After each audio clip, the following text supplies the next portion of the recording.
Assalamualaikum warahmatullahi wabarakatuh. Kami dari kelompok A, kelas 2 MJRD, akan membahas mengenai nilai dan prinsip anti korupsi. Dengan anggota kelompok, yang pertama saya sendiri, Ilham Fatur Rahman, dengan NIM 2155044493. Yang kedua, Ulwiyatun Nasihah, dengan NIM 2155044623. Yang ketiga, Waridatun Nida Apriliana, dengan NIM 2155044633. Yang selanjutnya, yang keempat yaitu Revi Amalia Rifani, dengan NIM 2155047009. Yang kelima, Siha Inayatun Nikmah, dengan NIM 2155047119. Dan yang terakhir, Zainul Hikam, dengan NIM 2155047737. Yang pertama, mari kita bahas nilai-nilai anti korupsi. 1. Kejujuran. Kejujuran merupakan salah satu nilai yang paling utama dalam anti korupsi. Karena tanpa kejujuran seseorang tidak akan mendapat kepercayaan dalam berbagai hal termasuk dalam kehidupan sosial. Bagi seorang mahasiswa, kejujuran sangat penting dan dapat diwujudkan dalam bentuk tidak melakukan kecurangan akademik. Misalnya tidak mencontek, tidak melakukan plagiarisme, dan tidak. Yang kedua, kepedulian. Menurut Sugono, definisi kata peduli adalah mengindahkan, memperhatikan, dan menghiraukan. Nilai kepedulian dapat diwujudkan oleh mahasiswa dalam bentuk antara lain berusaha ikut memantau jalannya proses pembelajaran, memantau sistem pengelolaan sumber daya di kampus, dan memantau kondisi infrastruktur lingkungan kampus. Nilai ketiga adalah kemandirian. Nilai kemandirian dapat diartikan sebagai proses mendewasakan diri, yaitu dengan tidak bergantung pada orang lain untuk mengerjakan tugas dan tanggung jawabnya. Nilai kemandirian dapat diwujudkan antara lain dalam bentuk mengerjakan soal ujian secara mandiri, mengerjakan tugas-tugas akademik secara mandiri, dan menyelenggarakan kegiatan kemahasiswaan secara swadana.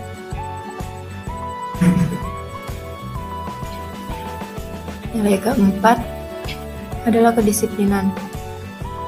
Menurut Sugono, definisi kata disiplin adalah ketaatan atau kepatuhan kepada peraturan.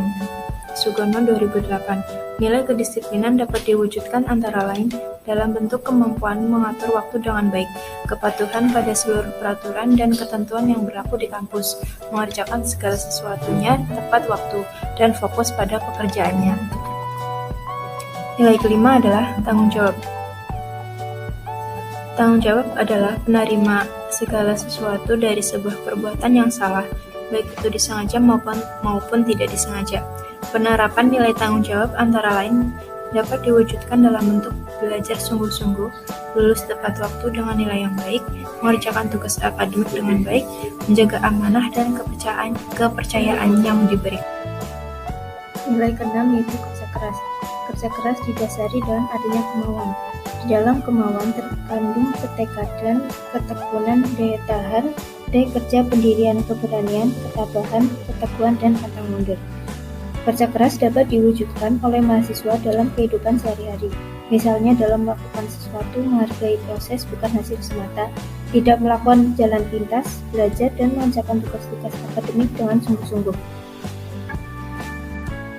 Nilai ketujuh, sederhana. Prinsip hidup sederhana ini merupakan parameter penting dalam menjalin hubungan antara sesama mahasiswa karena prinsip ini akan mengatasi permasalahan kesenjangan sosial, iri, dengki, tamak, egois, dan yang sikap-sikap negatif lainnya. Prinsip hidup sederhana juga menghindari seseorang dari keinginan yang berlebihan. Contoh penerapan misalnya hidup sesuai dengan kemampuan, hidup sesuai dengan kebutuhan, tidak suka pamer kekayaan, dan lain sebagainya. Nilai yang kedelapan yaitu keberanian. Keberanian dapat diwujudkan dalam bentuk berani mengatakan dan membela kebenaran, berani mengakui kesalahan, berani bertanggung jawab, dan sebagainya. Nilai keberanian dapat dikembangkan oleh mahasiswa dalam kehidupan di kampus dan di luar kampus. Antara lain dapat diwujudkan dalam bentuk berani mengatakan dan membela kebenaran, berani mengakui kesalahan, berani bertanggung jawab, dan lain sebagainya.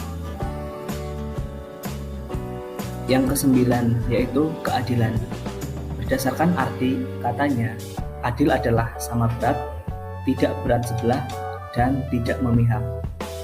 Contoh penerapannya antara lain dapat diwujudkan dalam bentuk selalu memberikan pujian tulus pada kawan yang berprestasi, memberikan saran perbaikan dan semangat pada kawan yang tidak berprestasi.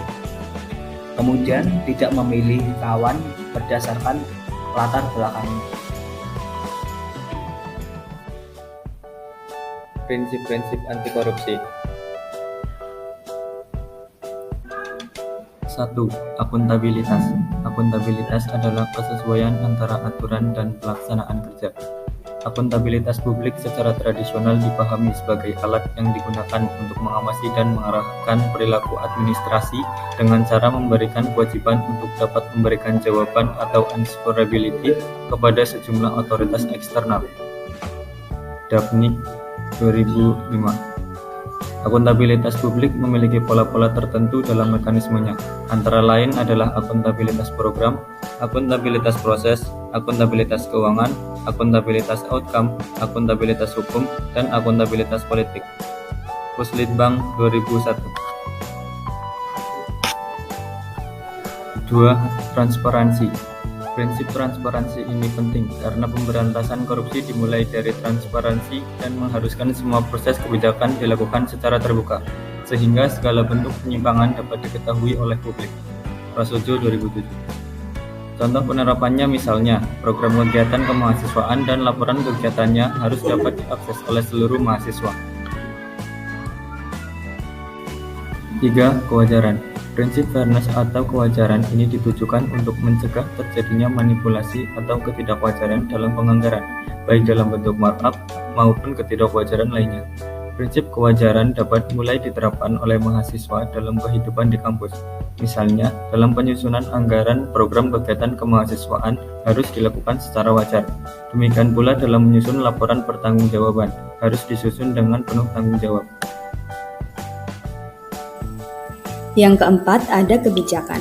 Aspek-aspek kebijakan terdiri dari isi kebijakan, pembuat kebijakan, pelaksana kebijakan, dan kultur kebijakan.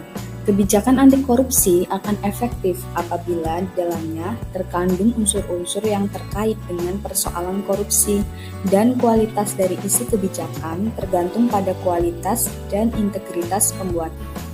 5. Kontrol kebijakan.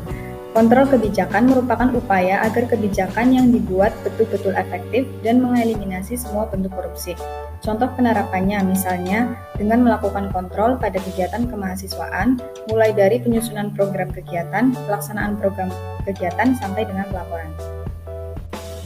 Inilah akhir pemaparan materi dari kelompok kami. Apabila ada kesalahan, kami mohon maaf yang setulus-tulusnya. Sekian dan terima kasih. Wassalamualaikum warahmatullahi wabarakatuh.